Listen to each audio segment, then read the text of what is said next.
Ravi Chandran, co-founder and CEO of Agnikul Cosmos, is also with us on the program. Mr. Rohan Ganapati, CEO and CTO of Bellatrix Aerospace Private Limited, is also joining us on this important discussion. Last but not the least, Dr. Mike Massimino, NASA astronaut, is also with us on the stage. As you can see, he's wearing his astronaut outfit as well. A big round of applause. And my colleague Devika Chopra, news editor, is going to be conducting this session.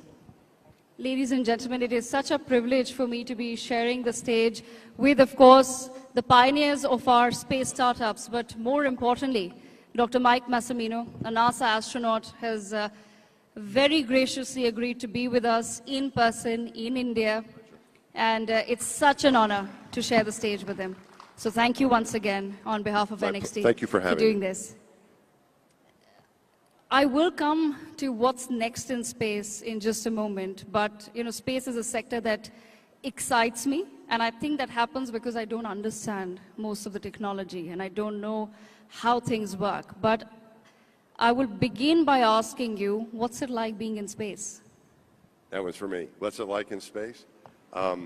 It's magical. It's interesting because it's a bit stressful because you're doing your job, whatever that might be, on your mission. My missions were both on the space shuttle, I had 2 missions to the Hubble Space Telescope, so we did a lot of spacewalking, and the Hubble Space Telescope is this great instrument, very important, making great discoveries. So our job was to treat it as best as we could, to improve it, to make it better so the scientists could use it. So there was that responsibility underlying all of it. So it's a job, it's work, but at the same time it's just magical to be up there. The teamwork that we had with my crew and working with the people on the ground, those who prepared us and those who took care of us in mission control, supported us during the missions. It was a wonderful team to be a part of, and the scientists we work with the Hubble Space Telescope throughout the world. So it was great to be a part of that team. But what I think you remember the most is viewing our planet, of how beautiful it is. I mentioned earlier, this is my first time in India, but I felt like I had been here before because I had seen it so often from space. Yes. As we would fly over it, and I would admire it. You could see at nighttime, you see the city lights. During the day, you see the terrain, and it's a beautiful place. And so I've always had this connection with India and other places that I've flown over that I've never been to. So it's wonderful to be here and experience it from the ground and get to see a little bit and meet the people. And of course, India's played a role in the American program and is continuing to play a larger role now coming up in the space program. But what it's like, it is really a magical experience. And you get to see the planet, you see the beauty of the planet.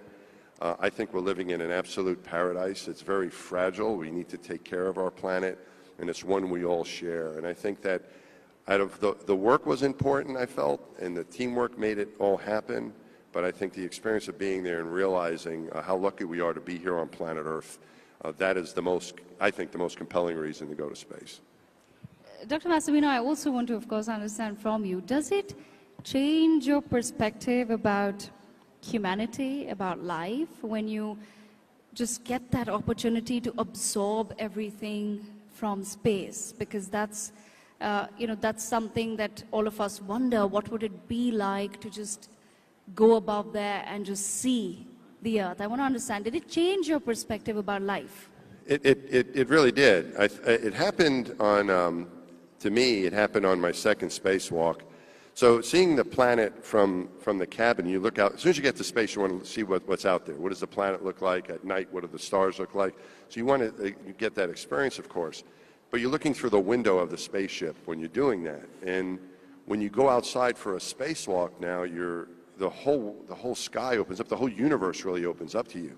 And you can look anywhere you want. And it was my first spacewalk. I was kind of very intently getting used to things. I was a new guy and just kind of stuck to what my tasks were.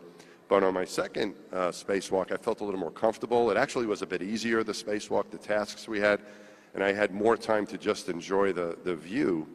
And there was a point where we had installed a new instrument into the Hubble, and we got ahead of schedule a little bit, And I knew I had a few minutes because my spacewalking partner, Jim Newman, was going to come help me with something, and he was getting ready to do that. But I had a few moments to look, and it was a day pass, and I just kind of lost myself in the view of our planet. And the thought that went through my mind was, you know, this is a view from heaven. This is a heavenly view, to see it from here.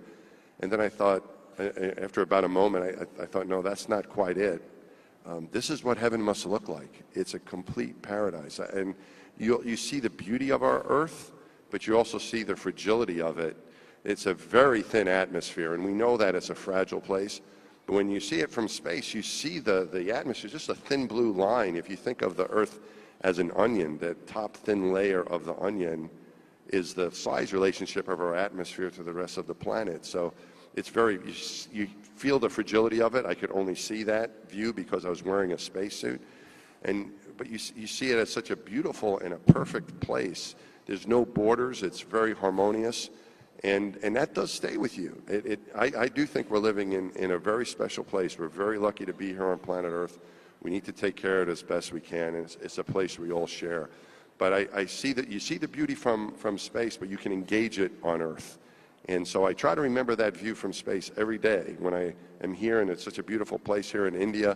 Some of the things I've gotten to see so far and getting to meet the wonderful people here, it gives you that perspective from space, but you can engage it every day in our lives here. And I think we need to try to be amazed every day that we spend here on Earth.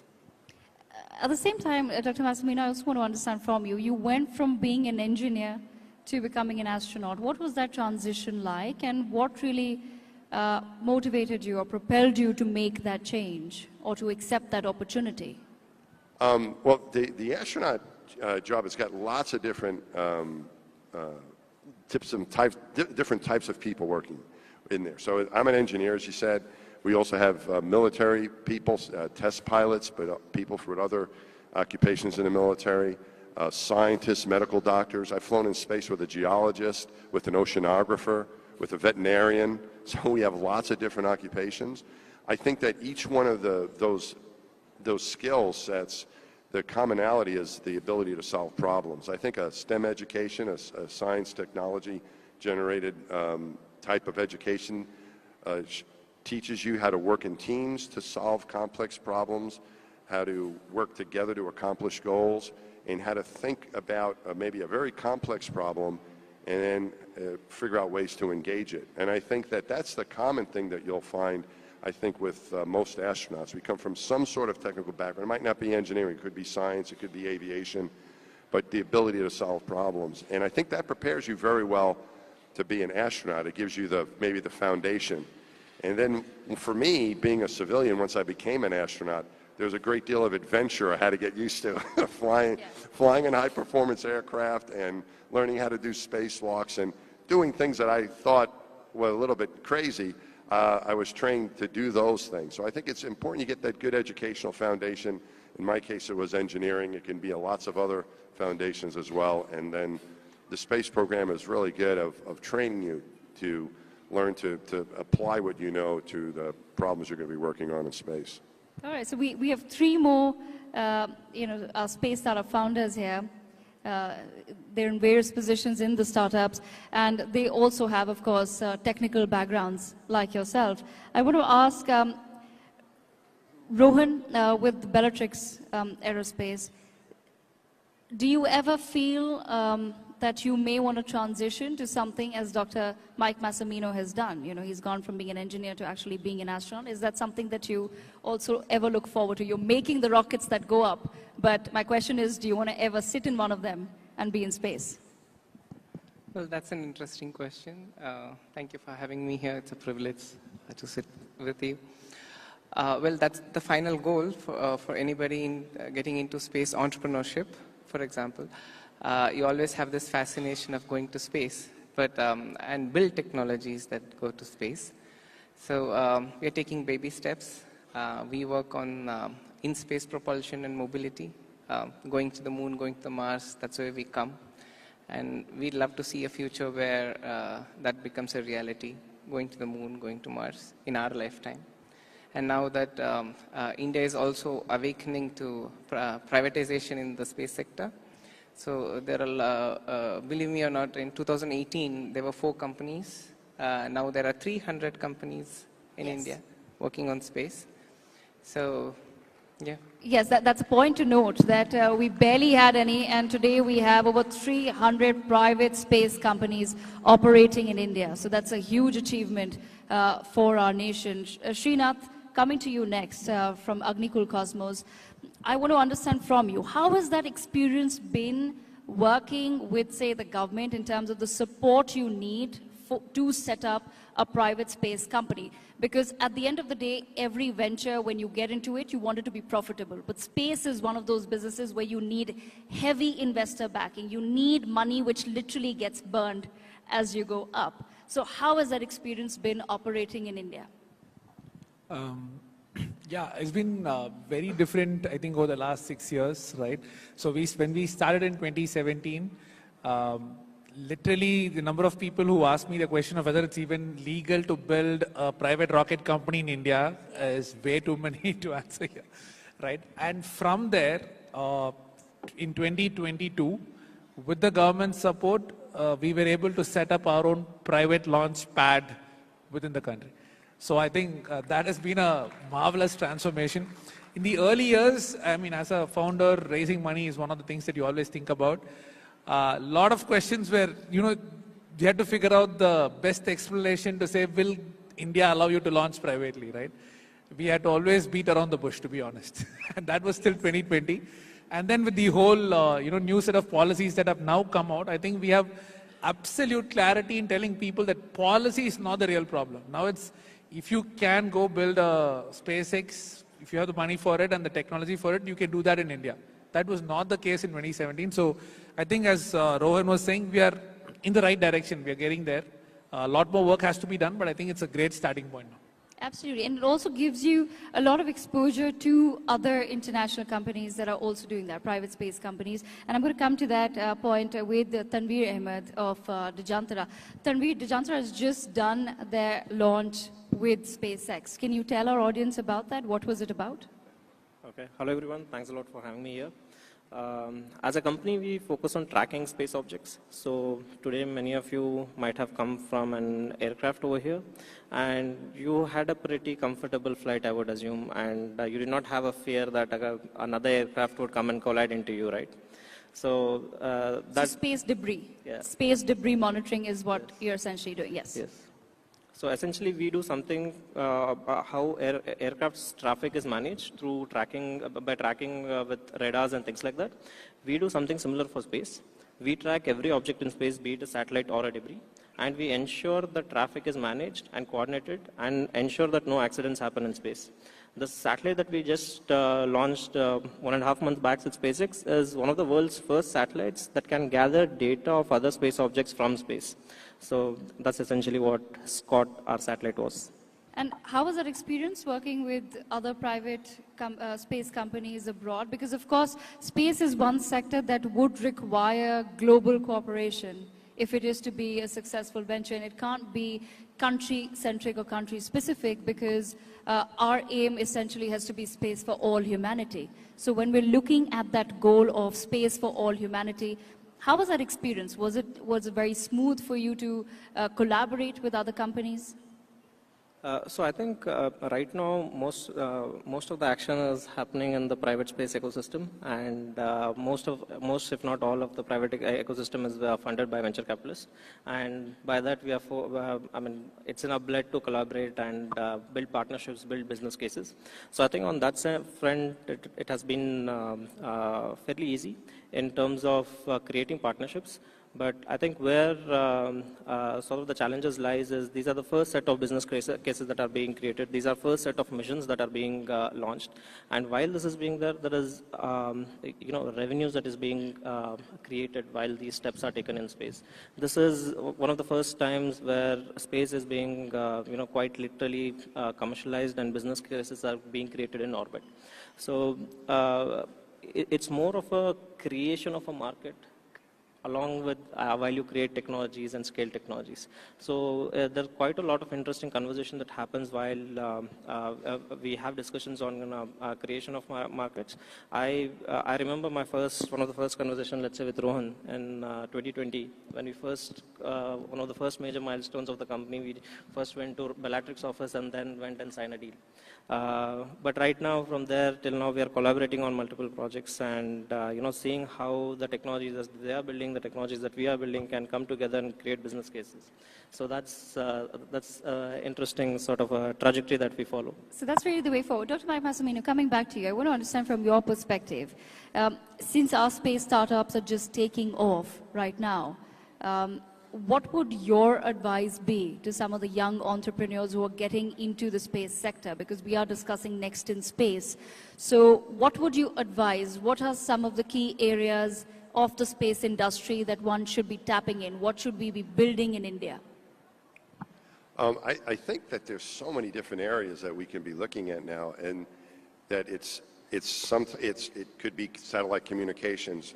It could be protecting people in space, being able to protect them from the radiation, the harshness. As we're going further, the great accomplishment that India had with the Chandrayaan lander on the moon, for example, is a precursor to sending people there, and it's a very harsh area. And what was interesting about the area that the lander went to was that it's a possibility of water being there, and eventually sending people to that area.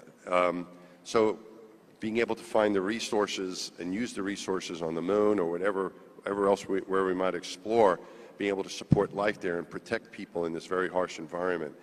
I think there's so many different areas to look into, both with people and with communications and with science exploration, that I think it's looking at what people are most interested in. If I was an entrepreneur, I think I would be thinking, well, where, from what my interests are, where do I think I would be able to contribute the most? And then I think it's building the team. There's so many great young people that are interested in exploring space, not only because it's cool to explore space, but you can also be entrepreneurial in this day and age. I teach at Columbia University. I'm an engineering professor now. I left NASA 10 years ago. And the students that I've had, a lot of them are from the United States, but also from India and around the world, are so interested and passionate about the space program. If I was a young entrepreneur, I would go into the back here where we have all the students and see who we could team up with, because I think the young people today are so passionate and qualified and smart and well-educated. I think that's what I would do. I would try to attract as much talent as I could and pick an area out of there's so many areas you could go into, but pick the one that you say, okay, this is what I'm most interested in. This is what I'm passionate about, because I think there's going to be bumps in the road no matter what you do in general, whatever you pursue.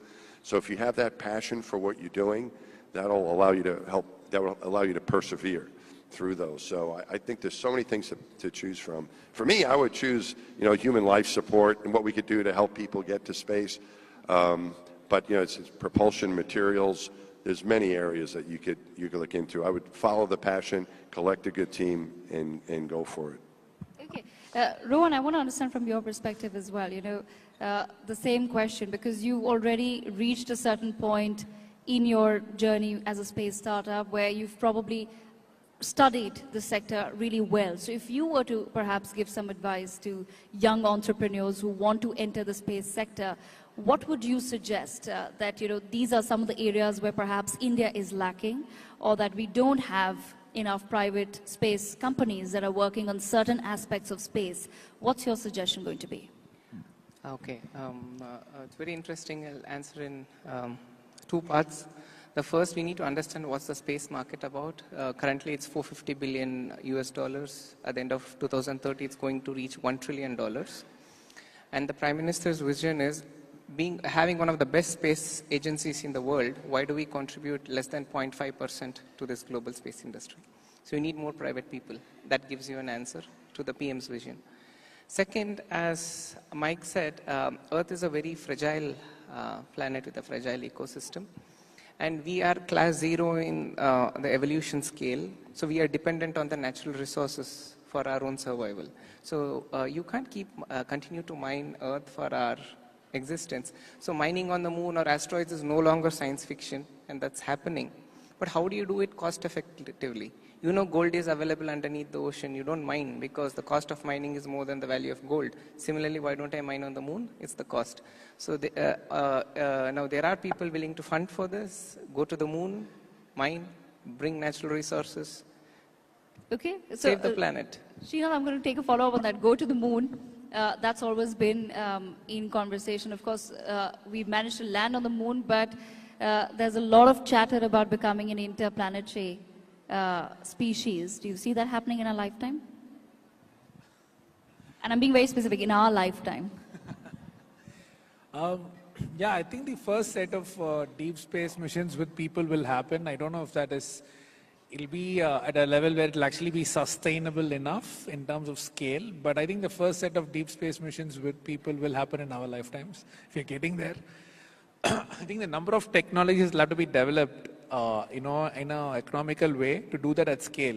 That is still yet to be figured out, right? And that actually connects us back to the previous questions you were asking. That is why space entrepreneurship, there is so much more scope, because I'm seeing this journey happen again and again over the last 60 years. So there's a technology that's first figured out, but then it's too expensive to commercialize. And then you see some player or a group of players come in and then they execute it to some level of, economical to make economical sense.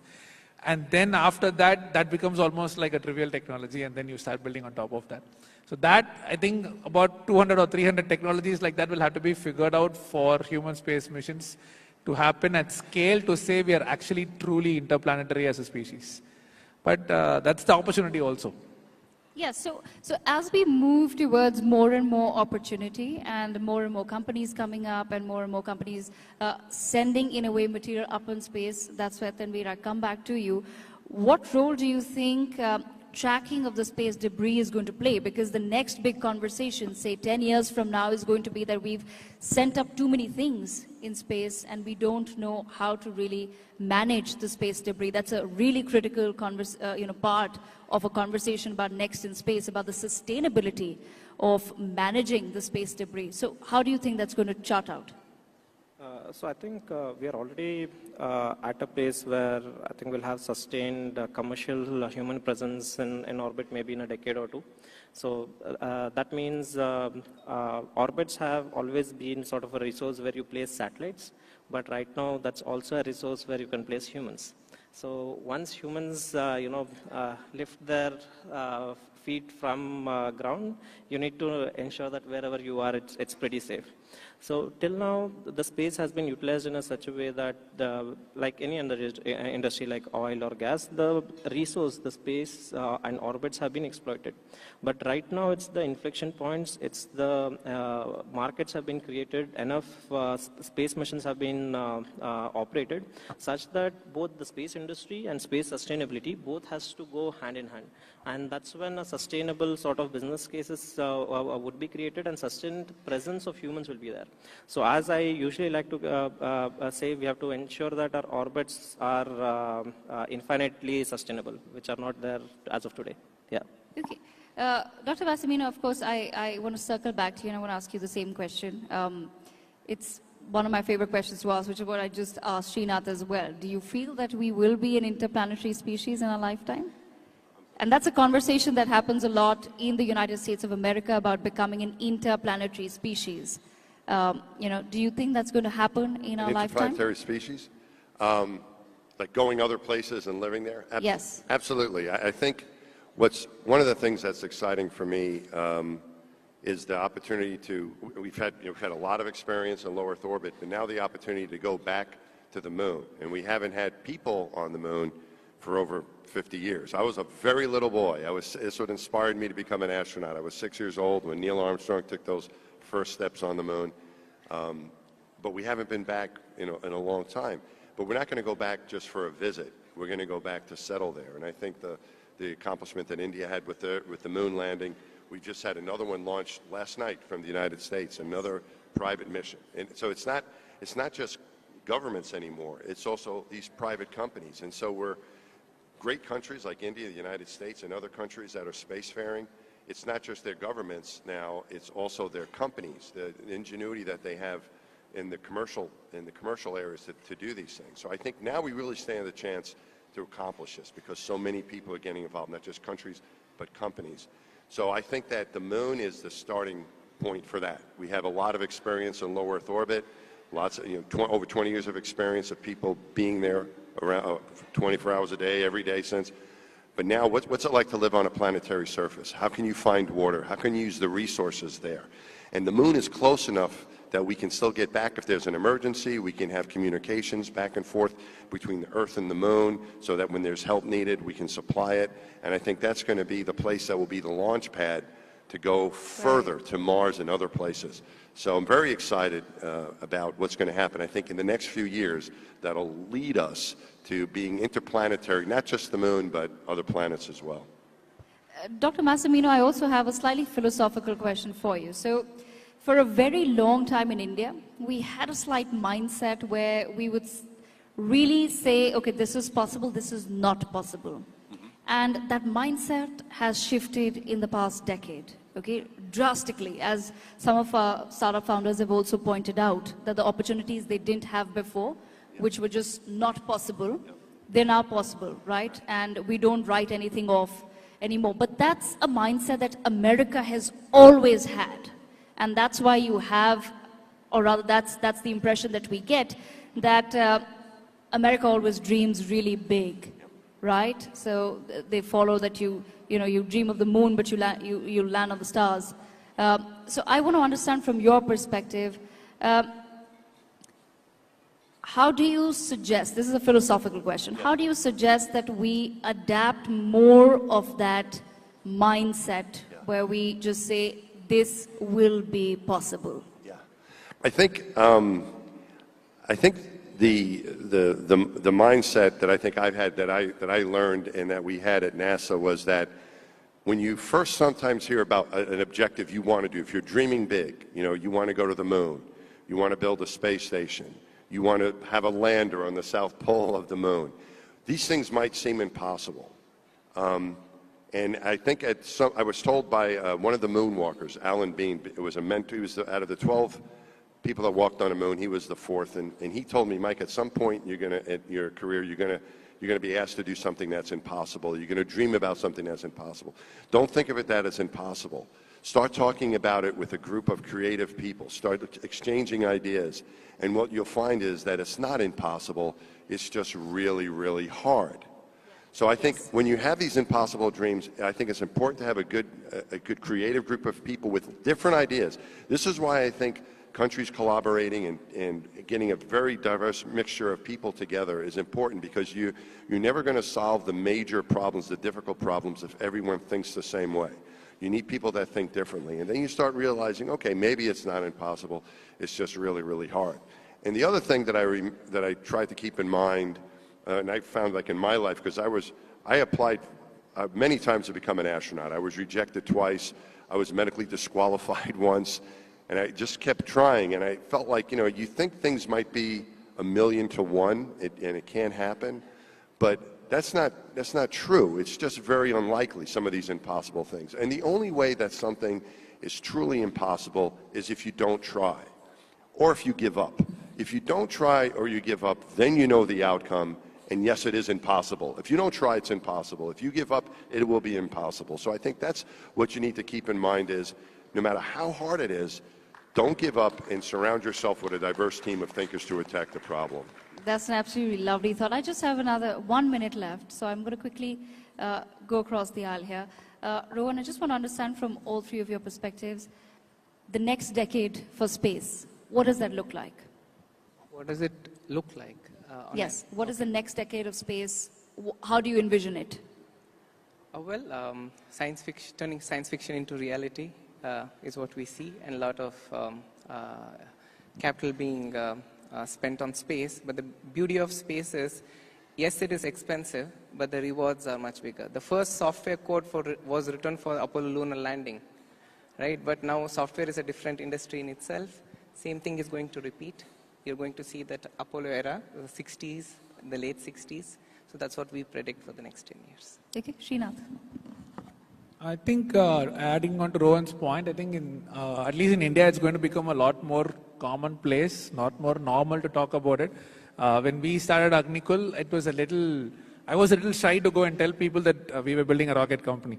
I think that will become a little more normalized, and that's a sign of the country and the community actually embracing space to also be something that you can actually build careers in. You can actually have a so-called normal trajectory in that one as well. So I think that is going to be the next decade. And I think you guys are setting a great example for parents and young people in the audience as well. When they see you as successful entrepreneurs in the space sector, I'm sure they take that back home with them, and some dreams get built here as well. Tanvi, I'll leave the last word with you. 20 seconds, please. Yeah, I think we have launched both in Earth orbits and interplanetary orbits. I think in next decade we'll be doing that at scale. So I think I would like to end it with launch, baby, launch. Okay, all right. That's great. That's a great thought to end it on. Once again, I thank Tanveer Ahmed, Srinath Ravichandran, Mr. Rohan Ganapathy, and last but not least, and once again, sir, an honor to have you with us, Dr. Mike Massimino. Thank you so much for discussing the next in space at the inaugural NXT conference. All right, thank you for that amazing space session, if we can call it that.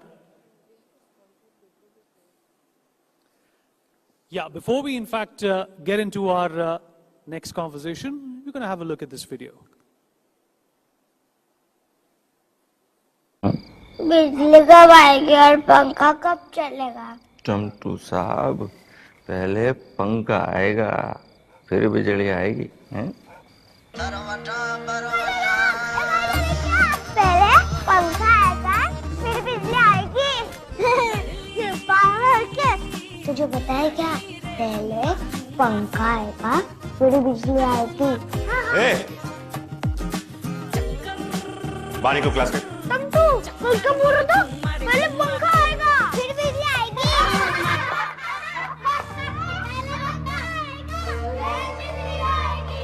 रूठी रूठी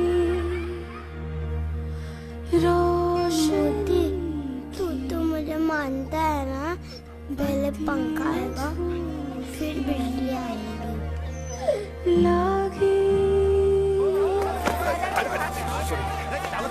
अरे काकी, चलो।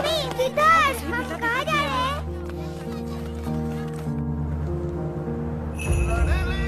पहले पंखा आएगा, फिर बिजली आएगी। पहले पंखा आएगा, बिजली आएगी। ऑन करो। हम सिर्फ वातावरण से बिजली नहीं बनाते हैं, जिंदगी में रोशनी जगाते हैं, खुशियां फैलाते हैं। अदानी, हम करके दिखाते हैं।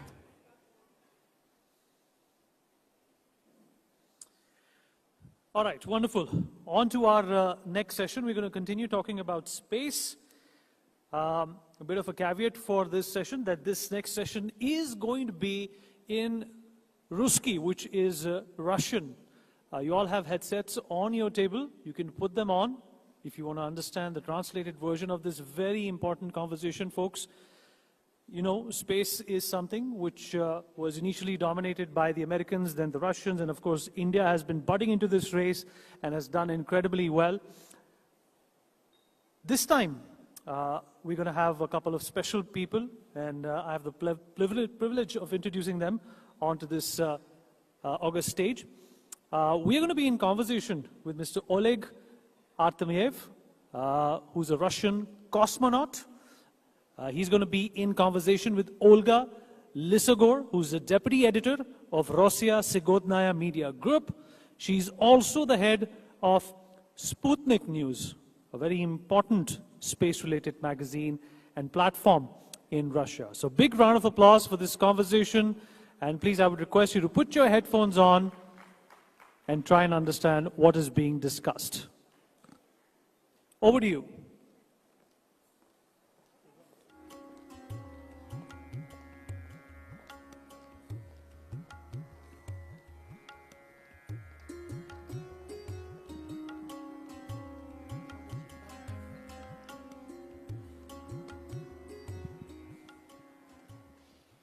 Дамы и господа, добрый день.